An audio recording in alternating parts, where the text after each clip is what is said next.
ఒక్క నిమిషం. గండికోట మోహన్, అందరు రండి, అందరూ వస్తా ఉండండి. మాల కండ వేసుకొని కిందికి దిగండి. దయచేసి స్టేజ్ మీద ఎవరు ఉండకూడదు.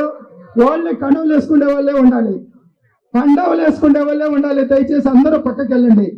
వెంకటేశ్వర్లు తర్వాత పోతే కిరణ్, మీరు ముగ్గురు ఆడ ఉండండి. కండవలు వేసుకున్న వాళ్ళు సార్ కాడ కండవలు వేసుకొని కిందికి దిగాల. అలాగే గండికోట మోహన్, పల్లెపాటి సుబ్రహ్మణ్యం, పుట్టముల్ల, భవనరత్నం, సిహెచ్ సీనయ్య, గండికోట చంద్ర, ఇట్లా కుమార్, ఏ ప్రభాకర్, పి సుధాకర్, ఎస్కే బాస, ఇళ్ళ సుబ్రహ్మణ్యం, నాగరాజు, సింహాచలం, వెంకట కృష్ణయ్య, రవికుమార్, ప్రసాద్, ప్రభాకర్, వెంకటేశ్వర్లు, వెంకయ్య, మస్తాన్ కుమార్. ఆ రోజు ముఖ్యమంత్రిగా ఉన్న నారా చంద్రబాబు నాయుడు ఈ రాష్ట్రానికి ఇండస్ట్రీస్ రావడానికి ప్రయత్నించారు. కానీ ఈ ముఖ్యమంత్రికి అది లేదు. మనం నెల్లూరు తీసుకుంటే మీకు తెలుసు, 2014 నుంచి అనేక కార్యక్రమాలు చేశాను. ఎండ్ టు ఎండ్ రోడ్స్, ఈ చివరి నుంచి ఆ చివరి దాకా రోడ్లు వేయించా. 710 కోట్ల రూపాయలు ఖర్చు పెట్టా. 710 కోట్ల రూపాయలు ఎండ్ టు ఎండ్ రోడ్స్. ఎందుకంటే దుమ్ము లేకుండా ఉండటానికి. రోడ్లలో దుమ్ము లేకుండా ఉండాలంటే ఈ చివరి నుంచి ఆ చివరి దాకా రోడ్డు ఉండాలి. ఒక 20 అడుగులు రోడ్డు వేసి అటుపక్క 10 అడుగులు ఇటుపక్క 10 అడుగులు వదిలితే 2 వెహికల్స్ రోడ్డు మీదకి వస్తే ఒక వెహికల్ కిందకి దిగాల.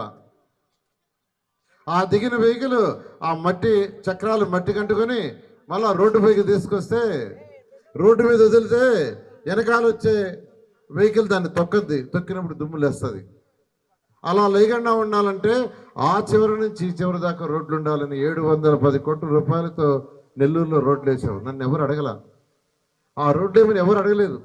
ఇంకందరికీ చెప్తున్నాను.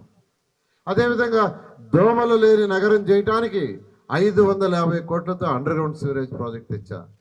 నెల్లూరు నగరం మొత్తం అండర్ గ్రౌండ్ లైన్ వేసేసాం. చిన్న పని మిగిలిపోయింది.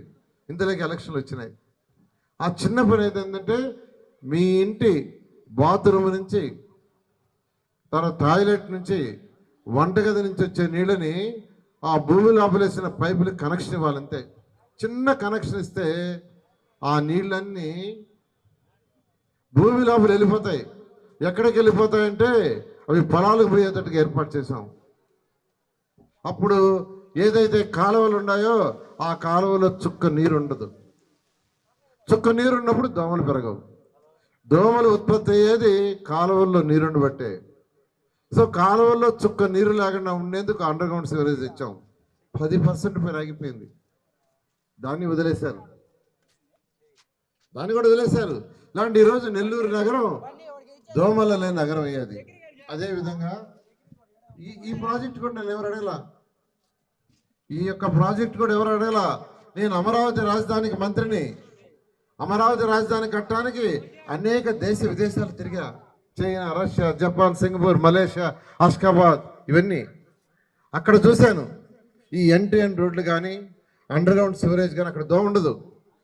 దోమ ఎందుకు ఉండదంటే వాళ్ళది 100కి 100 అండర్ గ్రౌండ్ సివరేజే. నన్ను ఎవ్వరు అడగల, నాకైనా నేను చేసే ఆ దేశాలు చూసి. అదేవిధంగా మనిషికి వచ్చే జబ్బులు 2 కారణాలు: తాగే నీరు, తినే తిండి. ఈ రెండింటి నుంచే వస్తాయి. మనకు పక్కన పెన్నా రివర్ ఉంది. ఎండాకాలం పెన్నా రివర్లో వాటర్ ఉండదు, కిందకి వెళ్ళిపోతుంది.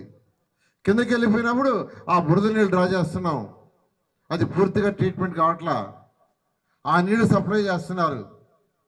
దానివల్ల అనేకమైన జబ్బులు వస్తున్నాయి. అది లేకుండా చేయాలంటే అధికారులు అడిగాను, స్వచ్ఛమైన నీరు ఉండాలి నెల్లూరు ప్రజలకి, మీరేం చేస్తారు నాకు ఒక ప్రాజెక్ట్ ఇవ్వమంటే వాళ్ళు ఒకటే చెప్పారు.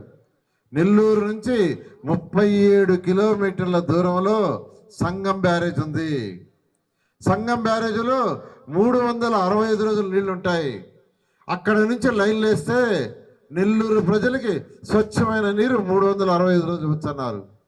దానికి ఎంత ప్రాజెక్ట్ అని అడిగా, 550 కోట్లు అన్నారు. వెంటనే ఆ రోజు ముఖ్యమంత్రి గారిని అడిగా, ఆయన వెంటనే శాంక్షన్ చేశారు. నెల్లూరు మొత్తం కంప్లీట్గా ఆ పైప్ లైన్ వేసాం. సంగం బ్యారేజ్ నుంచి చేసాం. అయితే ఇంటికి కనెక్షన్ ఇవ్వాలి.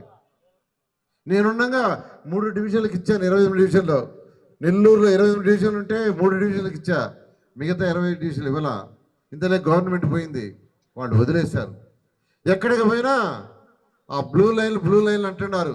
అవే స్వచ్ఛమైన నీళ్లు ఇవ్వటానికి, 365 ఇవ్వటానికి సంగం బ్యారేజ్ నుంచి తీసుకొచ్చాం. అది కూడా ఎవరు అడగల. సార్ సంగం బ్యారేజ్ నుంచి నీళ్లు చంపని నెల్లూరులో ఎవరు నన్ను అడగల, నాకై నేనే చేశాను.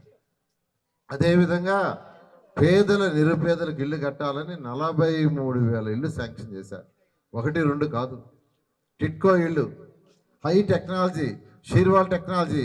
భారతదేశంలో ఏ రాష్ట్రంలో కూడా ఇంతవరకు టెక్నాలజీ లేదు. ఫస్ట్ టైం మనం చేసాం, మన రాష్ట్రంలో చేసాం.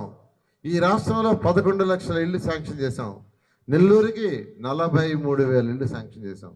బ్రహ్మాండంగా కట్టాం, హై క్వాలిటీ. కానీ వాటిని నాశనం చేశారు. 2,250 కోట్లు దానికి ఖర్చు పెట్టింది. ఆ ప్రాజెక్టు 2,250 కోట్లు అంతా ఇంత కాదు.